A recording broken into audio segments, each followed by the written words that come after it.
Petroleum पदार्थको खपत कटौती गर्न सवारी साधनमा जोर बिजोर प्रणाली लागू गर्न आयल निगमको प्रस्ताव। आइतबार पनि सार्वजनिक बिदा दिन आग्रह। प्रधानमन्त्री देउबा र भारतीय समकक्षी मोदीले आउँदो शनिबार जनकपुर जयनगर रेलको भर्चुअल उद्घाटन गर्दै बिमस्टेकको मन्त्री स्तरीय सम्मेलनमा 5वटा समझदारी पत्रमा हस्ताक्षर हुने र शेयर बजारमा लगातार 5 दिनदेखि निरन्तर गिरावट, कारोबार रकम समेत निरन्तर ओह्रालो लाग्दै 2 अर्ब मुनि खुम्चियो।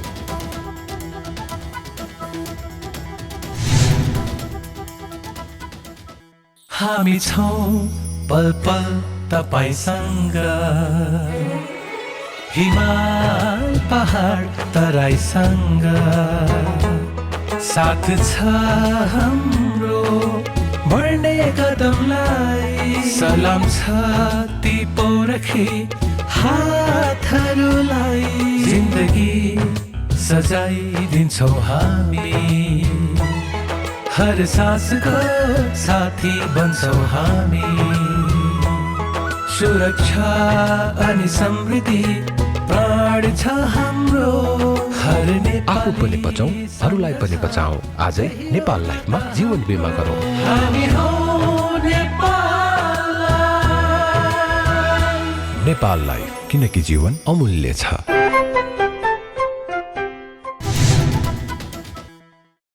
नमस्कार, कारोबार समाचारमा स्वागत छ। अब समाचार विस्तारमा। नेपाल आयल निगमले पेट्रोलियम पदार्थको खपत कटौती गर्न, सवारी साधनमा जोर बिजोर प्रणाली लागू गर्न तथा आइतबार पनि सार्वजनिक बिदा दिन प्रस्ताव गरेको छ। पछिल्लो समय पेट्रोलियम पदार्थको मूल्य बढ्दा घाटामा जानुका साथै पर्याप्त मात्रामा पेट्रोलियम पदार्थको आपूर्ति समेत गर्न नसकेको आयल निगमले शनिबार र आइतबार सार्वजनिक बिदा दिन उद्योग वाणिज्य तथा आपूर्ति मन्त्रालयलाई पत्र पठाउँदै आग्रह गरेको हो। यस्तै पेट्रोलियम पदार्थको खपत कटौती गर्न संवेदनशील क्षेत्र वा निकाय बाहेक निजी तथा सरकारी सवारी साधनहरू जोर बिजोर प्रणालीमा सञ्चालन गर्न आग्रह पनि गरेको छ। रुस युक्रेन युद्धका कारण इन्धनको मूल्यमा उतार चढाव हुँदा निगम पछिल्लो समय घाटामा गएको छ। घाटाको रकम बढ्न थालेपछि निगमले उद्योग वाणिज्य तथा आपूर्ति मन्त्रालयलाई 10 बुँदे प्रस्ताव पठाउँदै सुझाव दिएको हो। त्यसमध्येमा एउटा ट्याक्सको विषयहरू पनि छ। अहिले जति चाहिँ हामीलाई जति चाहिँ प्रति युनिट घाटा छ, जति पेट्रोल डिजल एलपिजीमा तिनीहरूलाई पूर्ण रूपले मूल्य समायोजन गर्ने भन्ने विकल्प पनि छ हैन। त्यसपछि अनि अब त्यस्तो गर्न नसक्ने हो भने अब यसको खपतै घटाउनु पर्ने हुन्छ। घाटा घटाउनलाई चाहिँ खपतै घटाउनु पर्ने हुन्छ। खपत घटाउनलाई सार्वजनिक बिदा हप्तामा 1 दिन दिनको ठाउँमा 2 दिन दिन सकिन्छ। जोर बिजोर प्रणालीमा गयौँ भने अहिले जति खपत छ त्यो आधा खपत घट्न सक्छ हैन।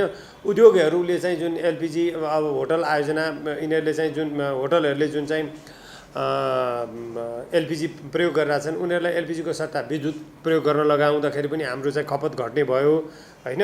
र यस्तै किसिमका सुझावहरू हामीले अब अथवा सार्वजनिक सवारी साधनमा चाहिँ चलाउँदाखेरि ठुलो सार्वजनिक सवारी साधनबाट चाहिँ ओहोर दोहोर गराउने हो र व्यक्तिगत सवारी साधनलाई केही समयलाई बन्द गर्ने, रोका राख्ने हो भने पनि त्यसले पनि खपत घटाउने भयो। मान्छेको मोबिलिटीको लागि त फुल प्यासेन्जर लोड गरेर एक ठाउँबाट अन्ततिर जाँदाखेरि पनि त मान्छेको मोबिलिटी त भयो नि त। त्यस्ता कुराहरू पनि हामीले चाहिँ एउटा सुझाएका छौँ। निगमले मन्त्रालयलाई पठाएको सुझावमा इन्धनमा लाग्दै आएको भन्सार शुल्क, मूल्य अभिवृद्धि कर र पूर्वाधार शुल्क लागतमा सरकारले प्रति लिटर 15 रुपैयाँ घटाउनु पर्ने पनि उल्लेख गरेको छ। यसै गरी इन्धनको करसँगै एलपी ग्यासमा प्रति सिलिन्डर 20 रुपैयाँ शुल्क मिनाहा गर्नुपर्ने र बाँकी घाटा मूल्य समायोजनबाट मिलान गर्नुपर्ने निगमले जनाएको छ।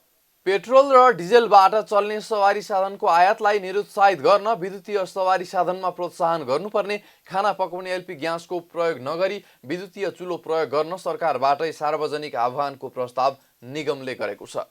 हामीले चाहिँ के भन्यौँ भने यसलाई चाहिँ या त हामीले त्यो अनुसार मूल्य समायोजन गर्न पाउनु पर्यो, निगमले मूल्य समायोजन गर्नु पर्यो हैन, या अब त्यसको खपत घटाउनु पर्यो, या सरकारले ट्याक्समा केही पुनर्विचार गरिदिनु पर्यो, या अब हामीले चाहिँ पेट्रोलियम पदार्थको खपतलाई चाहिँ भोलिको दिनमा पनि दीर्घकालीन रूपमा पनि चाहिँ पेट्रोलियम पदार्थको खपत घटाएर बिजुलीको खपत बढाउन सक्यौँ, विद्युतीय सवारी साधनको खपत बढाउन सक्यौँ, बिजुलीकोबाट खाना पकाउने कुराहरू गऱ्यौँ भने त्यसले गर्दाखेरि हाम्रो समग्रमा जस्तो अब एलपिजीकै घाटाको कुरा गर्नुहुन्छ भने करिब अहिले नै हामीलाई चाहिँ 1 अर्ब सवा अर्ब जति चाहिँ एलपिजीमा अहिले हामीलाई घाटा छ भनेको मतलब चाहिँ 1 महिना 15 दिनको यो घाटाको कुरा गरेँ मैले। 1 महिनामा 2 अर्ब 50 करोडभन्दा बेसी चाहिँ हामीलाई अहिले घाटा छ भने यो अब आउने जुन मूल्य सूची छ यो अनुसार जुन अन्तर्राष्ट्रिय बजारको कारणले गर्दाखेरि यो 3 अर्ब पुग्ने सम्भावना हामीले देखिरहेछौँ क्या।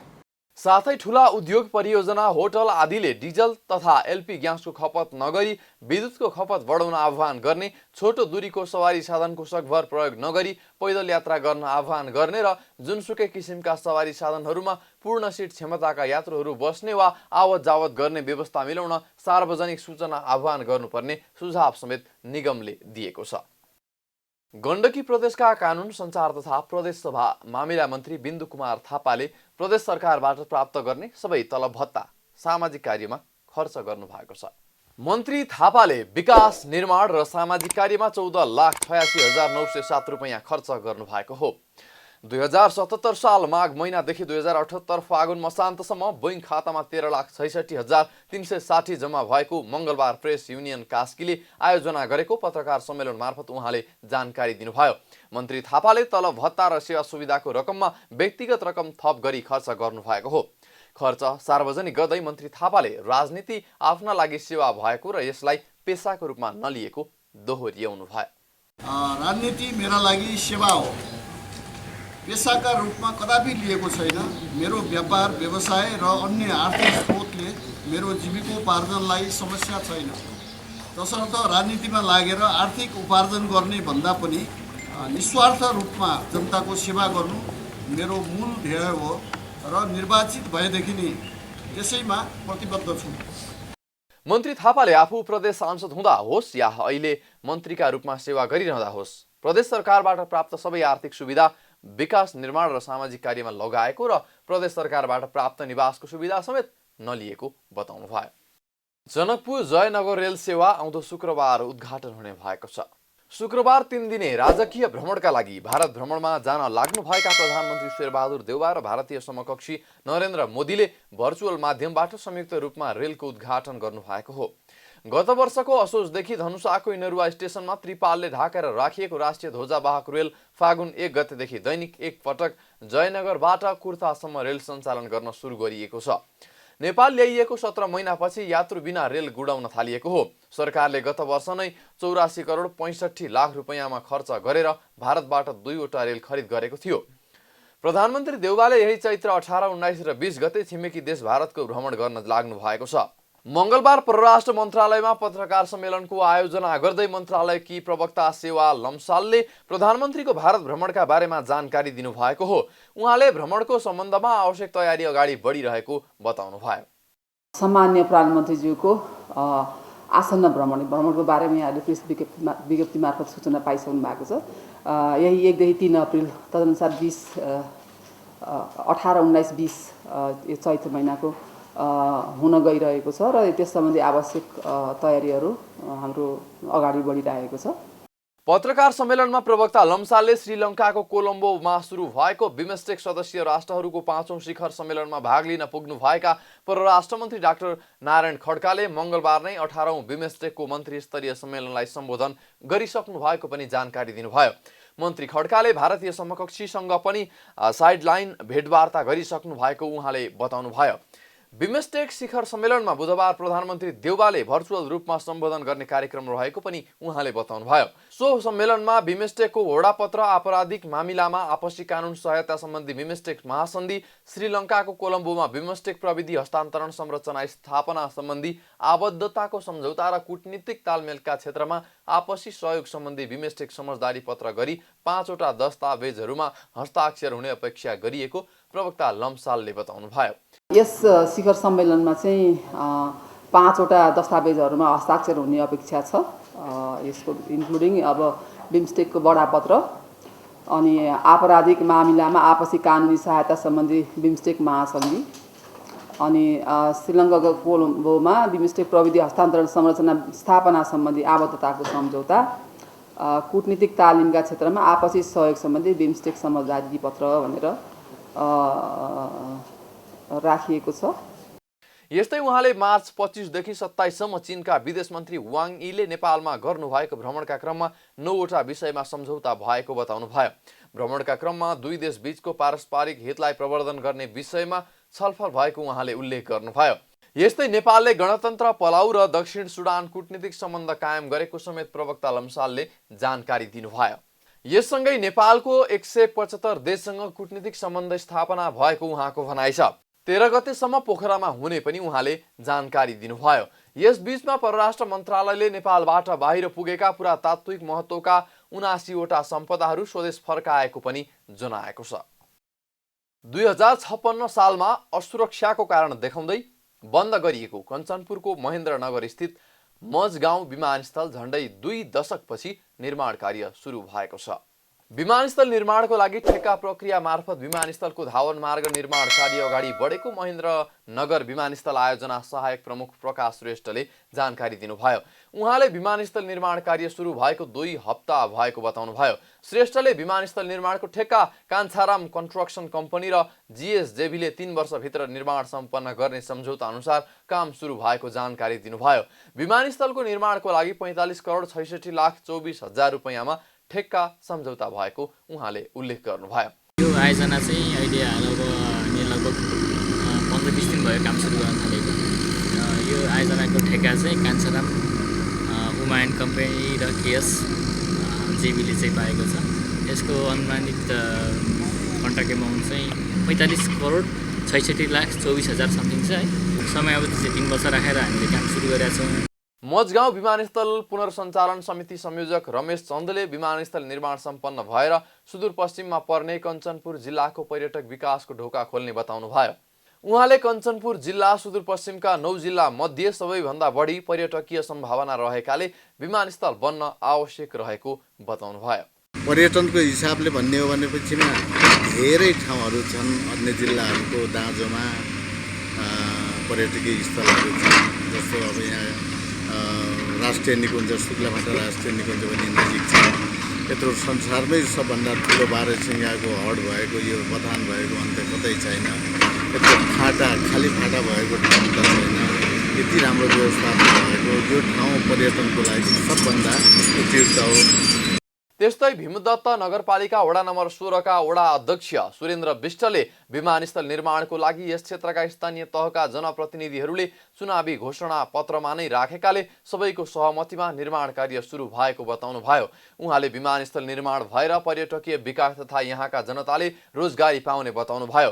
यो एयरपोर्ट चलाउनलाई चाहिँ हामीहरूले आउने बित्तिकै जनप्रतिनिधि आउने बित्तिकै हामीले भनेका छौँ एयरपोर्ट चलाउँछु भन्ने घोषणा पत्रमै राखेका थियौँ र अहिले एयरपोर्ट सञ्चालनमा आउने भयो, काम चलिरहेछ र अनि अबको दिनमा के गर्नु पर्यो भने के अरे केन्द्रले बजेट चाहिँ हालिदिने र बजेट सम्पूर्ण बजेट हालिदियो भने अनि हाम्रो चाहिँ एकदम चल्छ। अनि हाम्रो पर्यटक क्षेत्र पनि हो यो 22 वर्षसम्म बन्द भयो एयरपोर्ट भए हुनाले यसलाई चाहिँ हामीले आएर सञ्चालनमा ल्याइसकेपछि जनतालाई पनि सहज हुने, सबैलाई सहज हुने र हाम्रो चाहिँ व्यापारको लागि पनि रोजगारको लागि पनि रोजगार हुने, युवाहरूलाई रोजगार सबैलाई रोजगार हुने र पर्यटक क्षेत्र भए हुनाले शुक्लाफाटा यहाँ नजिक भएको हुनाले र एकदम चाहिँ राम्रो चलिरहेको छ र जनतामा एकदम उत्साह भएर खुसी भएको छ जनताहरू। हाल विमानस्थलको धावन मार्गको रोलिङ र फिलिङको काम सुरु भएको छ। विभिन्न चरणमा निर्माण गरिन लागेको विमानस्थलको पहिलो चरणमा 1525 मिटर क्षेत्रमा धावन मार्ग निर्माण गरिनेछ। विमानस्थल निर्माण कार्य सुरु भएसँगै स्थानीय वासीहरू विमानस्थल सञ्चालन हुने आशाले हर्षित भएका छन्। महेन्द्रनगर सदरमुकाम क्षेत्रबाट यहाँका स्थानीय नागरिकले राजधानी काठमाडौँ जान कैलाली स्थित धनगढी विमानस्थल जानुपर्ने बाध्यता रहेको छ। विमानस्थल निर्माणको लागि 3 तहका सरकारको लगानीमा निर्माण हुन लागेको छ, जसमा 50% नागरिक उड्डयन प्राधिकरण, 25% सुदूरपश्चिम प्रदेश, 15% भीमदत्त नगरपालिका र 10% दोधरा चाँदनी नगरपालिकाको लगानी रहेको छ। सरकारले नेपाल र जनवादी गणतन्त्र चीनबीच शून्य भन्सार तथा कोटा रहित ड्युटी फ्री सुविधा सम्बन्धी एलओई स्वीकृत गरेको छ। गत चैत 14 सोमबार बसेको मन्त्री परिषदको बैठकले नेपाल र जनवादी गणतन्त्र चीनबीच शून्य भन्सार तथा कोटा रहित ड्युटी फ्री कोटा फ्री सुविधा सम्बन्धी एलओई स्वीकृत गर्ने निर्णय गरेको हो। मन्त्री परिषदको निर्णय सुनाउँदै सञ्चार तथा सूचना प्रविधि मन्त्री एवं सरकारका प्रवक्ता ज्ञानेन्द्र बहादुर कार्कीले सरकारले चीनले प्रस्ताव गरेको आर्थिक तथा प्राविधिक सहायता सम्झौता अन्तर्गत प्राप्त हुने अनुदान सहायता र सीमा वारपार रेलमार्ग सम्भाव्यता अध्ययन सम्बन्धी प्रविधि सहायता स्वीकार गर्ने निर्णय गरेको पनि बताउनुभयो। प्रवक्ता कार्कीका अनुसार सरकारले चीन सरकारसँग भएको implementation agreement of China and on oil and gas resources survey project Nepal सम्झौताको 2 वर्ष समयावधि थप गर्ने र नेपाल चीन सरकार बीचको ग्रिड आबद्धताको सम्भाव्यता अध्ययन सम्बन्धी सम्झौता स्वीकृत गरेको छ।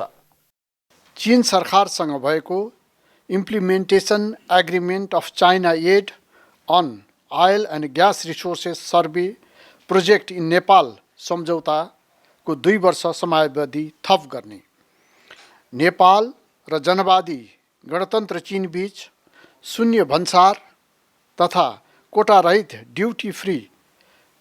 कोटा फ्री सुविधा सम्बन्धी LOE स्वीकृत गर्ने, नेपाल र जनवादी गणतन्त्र चीन बीच ग्रिड आबद्धताको सम्भाव्यता अध्ययन सम्बन्धी सम्झौता स्वीकृत गर्ने।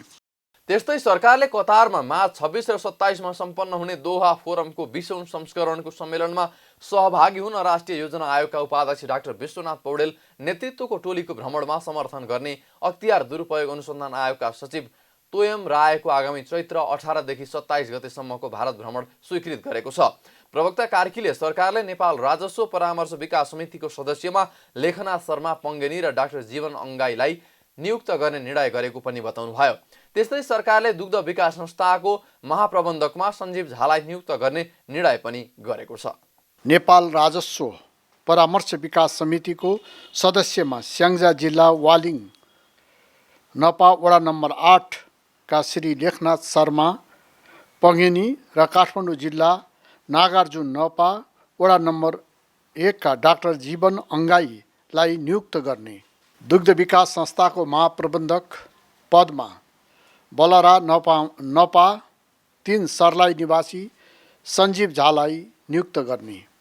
प्रवक्ता कार्कीले मन्त्री परिषदले जापानका लागि नेपालका पूर्व राजदूत केदार भक्त माथिमालाई जापान सरकारबाट प्रदान गरिने द अर्डर अफ जापान र the order of rising sun gold and silver star सम्मान ग्रहण गर्न स्वीकृति दिने राष्ट्रिय भूमि आयोगको सदस्यमा भैरव रेग्मी र नापी विभाग उपमहानिर्देशक करुणा केसीलाई तोकेको पनि बताउनुभयो।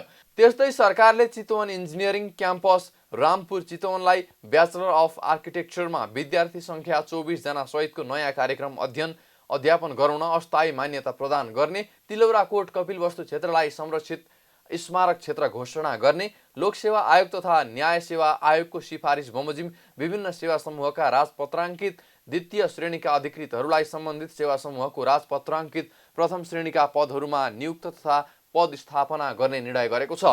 सरकारले नेपाल दूरसञ्चार प्राधिकरणको सदस्य नियुक्तिको लागि सिफारिस गर्न सञ्चार तथा सूचना प्रविधि मन्त्रालयका सचिवको संयोजकत्वमा सिफारिस समिति गठन गर्ने निर्णय समेत गरेको छ। शेयर बजार मापक नेप्से परिसूचक मङ्गलबार पनि करिब 15 अङ्कले गिरावट आएको छ। पछिल्लो 5 दिनदेखि लगातार रूपमा ओह्रालो लागेको नेप्से परिसूचकले मङ्गलबार पनि निरन्तरता पाएको हो। आज नेप्से परिसूचक 14.26 अङ्कले घटेर 2527.58 अङ्कमा झरेको हो। मङ्गलबार कारोबारमा आएका 225 कम्पनीको 38,90,000 किता सेयर 1 अर्ब 75 करोड 6 लाख रुपैयाँ बराबरमा खरिद बिक्री भएको छ। आज नेप्सेसँगै कारोबार रकम पनि घटेको छ। सोमबार 2.5 अर्ब बराबरको सेयर कारोबार भएको थियो। नेप्सेका 13 उपसमूह मध्ये होटल तथा पर्यटन उपसमूह बाहेक अन्य 12वटा उपसमूहको परिसूचकमा गिरावट आएको छ, जसमा होटल तथा पर्यटन उपसमूहको परिसूचक 0.83% बढेको छ। यता जीवन बीमा उपसमूहको परिसूचक सबैभन्दा धेरै 1.52% घटेको छ। बाँकी उपसमूहको परिसूचक 1% भन्दा कमले गिरावट आएको छ। मङ्गलबार नेप्से परिसूचक ओह्रालो लागे पनि इमर्जिङ नेपाल र नेस्टो समृद्ध लघुवित्त र राष्ट्र उत्थान लघुवित्तको सेयर सकारात्मक सर्किट लेभलमा कारोबार भएको हो। कारोबार रकमका आधारमा करिब 8 करोडको सेयर कारोबार गरेर शिवम सिमेन्ट शीर्ष स्थानमा रहेको छ। नेपाली कांग्रेसले आगामी स्थानीय तहको निर्वाचनमा गठबन्धनमा आबद्ध दलहरूसँग तालमेल गर्ने निर्णय गरेको छ। मङ्गलबार सम्पन्न नेपाली कांग्रेसको केन्द्रीय कार्य समितिको बैठकले 2079 वैशाख 30 गते हुने स्थानीय तहको निर्वाचनमा स्थानीय अवस्था र आवश्यकताको आधारमा गठबन्धनका दलहरूसँग तालमेल गर्ने निर्णय गरेको हो। बैठकको निर्णयबारे जानकारी दिँदै प्रवक्ता प्रकाश शरण महतले काङ्ग्रेसलाई अझ सबल र व्यापक बनाउनका लागि गठबन्धन दलहरूसँग तालमेल गर्ने नीतिगत निर्णय सर्वसम्मत रूपमा गरिएको बताउनुभयो। स्थानीय निर्वाचनमा बहुसङ्ख्यक स्थानीय तहमा नेपाली काङ्ग्रेस विजयी हुने बलियो परिस्थिति र आधार बनेको अवस्थालाई अझ सबल र व्यापक बनाउन स्थानीय अवस्था र आवश्यकता अनुरूप गठबन्धनमा रहेका अन्य दलसँग तालमेल गर्न सक्ने नीतिगत निर्णय यो बैठक गर्दछ। गठबन्धन दलहरूसँग तालमेल गर्ने नीतिगत निर्णयलाई व्यवहारमा कार्यान्वयन गर्न पार्टीले केन्द्रदेखि स्थानीय तहसम्म संयन्त्र बनाउने प्रवक्ता महतले जानकारी दिनुभयो। पार्टी विधानले दिएको अधिकारका आधारमा सम्बन्धित तहले तालमेलको निर्णय गर्ने र पार्टी केन्द्रले आवश्यक निर्देशन र व्यवस्थापन मिलाउने उहाँले बताउनुभयो। अब व्यवहारमा कसरी कार्यान्वयन गर्ने भन्ने विषयमा पार्टीले केन्द्र तहमा पनि एउटा संयन्त्र बनाउँछ, त्यस्तै गरेर प्रदेश तहमा पनि संयन्त्र बन्छ, जिल्ला तहमा पनि संयन्त्र बन्छ, क्षेत्रीय समिति तहमा पनि संयन्त्र बन्छ। जुन जुन तहमा संयन्त्र बन्नुपर्ने त्यो संयन्त्र बन्छ र सम्बन्धित गठबन्धनमा रहेका जो दलहरू छन्, काहीँ कुनै दल होला काहीँ कुनै दल होला, उहाँहरूको स्ट्रेन्थ के छ त्यसका आधारमा हाम्रो पनि स्ट्रेन्थ के छ त्यसका आधारमा त्यही तहमा यो समझदारी चाहिँ हामी विकसित गराउँदै ल्याउँछौँ। त्यसमा केन्द्रले पनि आवश्यक जुन संयन्त्र हुन्छ त्यसले आवश्यक निर्देशन या आवश्यक ठाउँमा जानुपर्ने ठाउँमा जाने त्यो व्यवस्था पनि मिलाउँछ। त्यसको सम्पूर्ण डिटेल जुन निर्णय हामी पछि गरेर यो कार्यलाई गठबन्धन प्रक्रियालाई व्यावहारिक रूपमा अगाडि बढाउने काम हामी गर्छौँ। केन्द्रीय समितिको बैठकले 2078 फागुन 30 गते सम्पन्न नेपाली कांग्रेस केन्द्रीय कार्य सम्पादन समितिको बैठकले गरेका निर्णयहरूलाई अनुमोदन समेत गरेको छ। त्यस्तै नेपाली कांग्रेसको विधान 2017 संशोधन सहितको धारा 4 बमोजिम देशव्यापी रूपमा नेपाली कांग्रेसको सदस्यता र नेपाली कांग्रेसको क्रियाशील सदस्यता वितरण प्रारम्भ गर्ने निर्णय पनि गरेको छ। कांग्रेसले पार्टी उपसभापति पूर्णबहादुर खड्काको संयोजकत्वमा स्थानीय तह निर्वाचन केन्द्रीय परिचालन समिति गठन गरेको छ। समिति सदस्यहरू भने सभापति देउबाले आवश्यक परामर्श लिई पूर्णता दिने जनाइएको छ। त्यसैगरी प्रवक्ता प्रकाश शरण महतको संयोजकत्वमा केन्द्रीय प्रचार प्रसार समितिको गठन गरेको बताइएको छ। पूर्व प्रधानमन्त्री लोकेन्द्र बहादुर चन्दलाई विशेष सम्मान गरिएको छ। वरिष्ठ साहित्यकार समेत रहनुभएका पूर्व प्रधानमन्त्री चन्दलाई मंगलबार काठमाडौँमा नेपाल साहित्य तथा संस्कृति प्रतिष्ठान गोदावरी कैलालीले 1 लाख रुपैयाँ नगदसहित मणिराज वाङ्मय पुरस्कारबाट सम्मान गरेको हो। उहाँ 84औं वर्ष प्रवेश गर्न लागेको पूर्व सन्ध्यामा विशेष अभिनन्दन गरिएको हो। चन्दलाई नेपाल प्रज्ञा प्रतिष्ठानका कुलपति गंगा प्रसाद उप्रेतीले कदर पत्र प्रदान गर्नुभयो। चन्दले नेपालको प्रधानमन्त्रीका रूपमा रहेर विभिन्न भूमिका निर्वाह गर्दै नेपाली भाषा एवं साहित्यको संरक्षण एवं सम्वर्धनका निम्ति पुर्याएको योगदानको उच्च कदर गर्दै सम्मान गरेको आयोजकले जनाएको छ। विक्रमसम्म 2054 सालमा मदन पुरस्कारबाट समेत सम्मानित भइसक्नु भएका चन्द 4 पटक नेपालको प्रधानमन्त्री बन्नु भएको छ। उहाँले विक्रमसम्म 2040, विक्रमसम्म 2046, विक्रमसम्म 2053 र विक्रमसम्म 2058 मा प्रधानमन्त्री नियुक्त हुनु भएको थियो। यसैगरी 2076 सालको सोही पुरस्कार साहित्यकार डाक्टर तुलसी भट्टराईलाई प्रदान गरिएको छ। यसैगरी गोदावरी प्रतिभा पुरस्कार दीपक प्रकाश बास्कोटालाई, स्वामी खप्तड स्वामी सच्चिदानन्द सरस्वती पुरस्कार साहित्यकार भरतराज पौडेललाई, शास्त्री देवराज आचार्य पुरस्कार 2076 प्राध्यापक डाक्टर रामचन्द्र भट्ट र खड्गबहादुर प्रतिभा पुरस्कार लक्की बहादुर चौधरीलाई प्रदान गरिएको छ। सो अवसरमा पूर्व प्रधानमन्त्री चन्दले डाक्टर तुलसी भट्टराईद्वारा लिखित सुनेको चिन देखेपछि नामक यात्रा वृत्तान्त पुस्तक समेत लोकार्पण गर्नुभएको छ। सो अवसरमा पूर्व प्रधानमन्त्री चन्दले साहित्य समाजको आत्मा भएकाले साहित्य बिना मानव जीवन निरस हुने बताउनु भएको थियो। संसदीय सुनवाई समितिले सर्वोच्च अदालतको न्यायाधीशमा प्रस्तावित तिल प्रसाद श्रेष्ठको नाम अनुमोदन गरेको छ। मंगलबार सिंहदरबारमा बसेको समितिको बैठकले न्याय परिषदबाट प्रस्तावित सर्वोच्च अदालतका न्यायाधीश श्रेष्ठको नाम सर्वसम्मतिले अनुमोदन गरेको हो। योग्य, क्षमतावान र अनुभवी रहेको कुरा सुनवाईको क्रममा पुष्टि भएपछि उहाँलाई सर्वोच्च अदालतको न्यायाधीश पदका लागि गरिएको सिफारिस सर्वसमितिले अनुमोदन गरिएको समितिका सभापति लक्ष्मणलाल कर्णले जानकारी दिनुभयो। परिषद पत्र संख्या 7879 स्वनम 185 मिति 78/11/27 को पत्रानुसार सर्वोच्च अदालत को न्यायाधीश पद्मा श्री तिल प्रसाद श्रेष्ठ को नाम प्रस्ताव गरी नेपाल को संविधान को धारा 292 को उपधारा 1 बमोजिम संसदीय सुनवाई को लागि प्राप्त हुन आएकोमा संघीय संसद को संयुक्त बैठक र संयुक्त समिति कार्य संचालन नियमावली 2075 को नियम 25 र 26 तथा संसदीय सुनवाई समिति को कार्यविधि 2075 बमोजिम प्रस्तावित व्यक्ति को सुनवाई गर्दा योग्यता क्षमता र अनुभवको आधारमा उक्त पदको लागि योग्य देख्नु भएको हुँदा संघीय संसदको संयुक्त बैठक र संयुक्त समिति कार्य संचालन नियमावली 2075 को नियम 26 को उपनियम 5 बमोजिम सर्वोच्च अदालत को न्यायाधीश पदमा नियुक्ति को लागि प्रस्तावित श्री तिल प्रसाद श्रेष्ठ को नाम सर्वसम्मतिले अनुमोदन गरियो। बैठकमा सांसदहरूले उठाएको प्रश्नको जवाब दिँदै श्रेष्ठले सर्वोच्च अदालतमा जनताले ढुङ्गा हान्ने अवस्था आउन नदिने गरी आफूले काम गर्ने बताउनुभयो। उहाँले न्याय सेवालाई छिटो छरितो र पारदर्शी बनाउन आफू केन्द्रित हुने पनि बताउनुभयो। हामी त साँच्चीकै गलत मलाई कहिलेकाहीँ लाग्छ धर्म स्वरतामा आजसम्म जनताले छिटो छरितोलाई प्राथमिकता मैले ट्रान्सपेरेन्सी इन्टरनेसनलको 2002 को रिपोर्टमा मैले एउटा हेरेको थिएँ ब्राजिलको बडो मार्मिक रूपमा प्रस्तुत गरिएको रहेछ। श्रेष्ठलाई गत फागुन 27 गते बसेको न्याय परिषद बैठकले सर्वोच्च अदालतको न्यायाधीशका लागि सिफारिस गरेको थियो। कारोबार समाचारमा अब सुन चाँदी र विदेशी विनिमय दर सम्बन्धी जानकारी।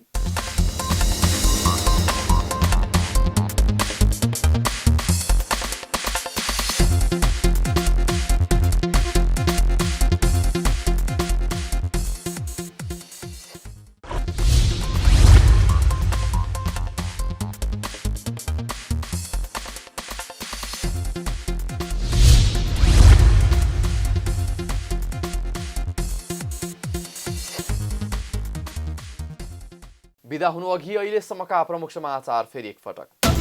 पेट्रोलियम पदार्थको खपत कटौती गर्न सवारी साधनमा जोर बिजोर प्रणाली लागू गर्न आयल निगमको प्रस्ताव, आइतबार पनि सार्वजनिक बिदा दिन आग्रह। प्रधानमन्त्री देउबा र भारतीय समकक्षी मोदीले आउँदो शनिबार जनकपुर जयनगर रेलको भर्चुअल उद्घाटन गर्दै बिमस्टेकको मन्त्री स्तरीय सम्मेलनमा 5वटा समझदारी पत्रमा हस्ताक्षर हुने र शेयर बजारमा लगातार 5 दिनदेखि निरन्तर गिरावट, कारोबार रकम समेत निरन्तर ओह्रालो लाग्दै 2 अर्ब मुनि खुम्चियो।